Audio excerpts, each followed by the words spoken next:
terkait dengan ahli. Karena di situ kan harusnya ada metodologi sebenarnya dalam ahli ini ya. Ya salah satunya itu adalah wawancara.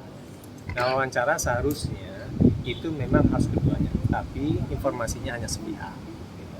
Harusnya itu menurut dia. Nah itu makanya tidak bisa dikatakan bahwa ini menjadi suatu temuan dan itu menjadi suatu konklusi yang kuat, gitu ya. Nah oleh sebab itu makanya kita katakan ini memang tidak kuat. Nah oleh sebab itu maka memang kami nilai ini menguntungkan kami. Nah oleh sebab itu kami memang sebenarnya menilai dari kesemua ahli dan saksi fakta itu sebenarnya bisa dikatakan tidak menguntungkan mereka, malah menguntungkan kami. Dan satu dengan yang lainnya itu berseberangan.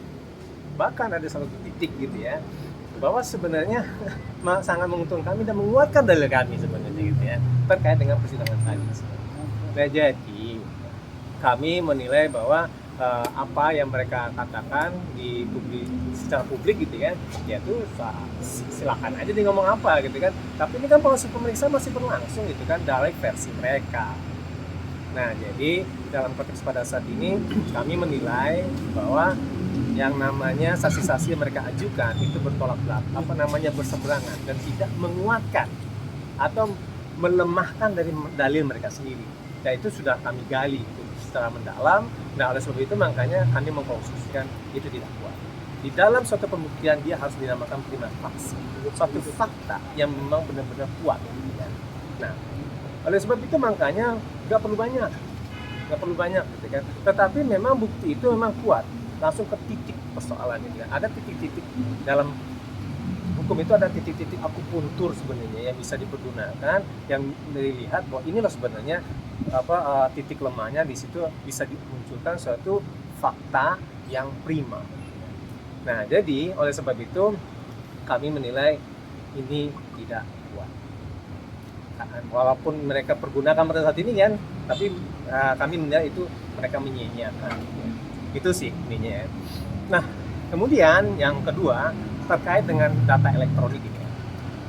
Nah, data elektronik ini kan kaitannya ada bersinggungan dengan dua undang-undang. Satu undang-undang ITE dan kemudian kedua itu undang-undang tentang perlindungan data pribadi. Nah, mungkin teman-teman sudah tahu lah ya. Undang-undang ITE ini kan ada 3 kali perubahan lah ya. Ada di 11/2008, kemudian 19 tahun 2016, dan kemudian terakhir itu 1 tahun 2004. Apa disebut bukti-bukti sebenarnya ya, dan apa juga disebut sebagai illegal access gitu ya. Nah terkait dengan itu bersinggungan juga nanti dengan Undang-Undang Nomor 27 Tahun 2002, khususnya dalam pasal 15, pasal 20 ayat 2, pasal 22 gitu kan.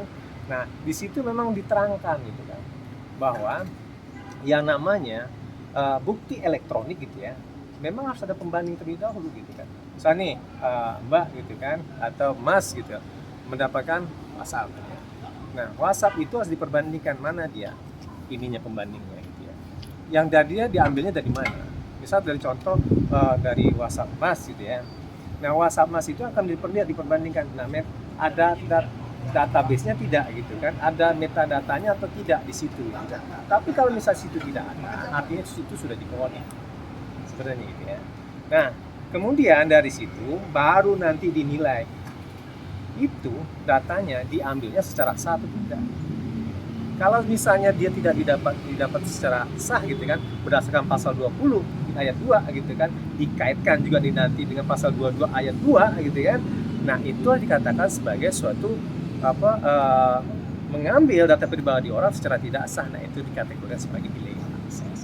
Pertanyaannya, apakah suami istri itu bisa dikatakan sebagai satu person yang sama? Tidak. Karena apa? Yang namanya perbuatan itu adalah persona dengan persona. Gitu.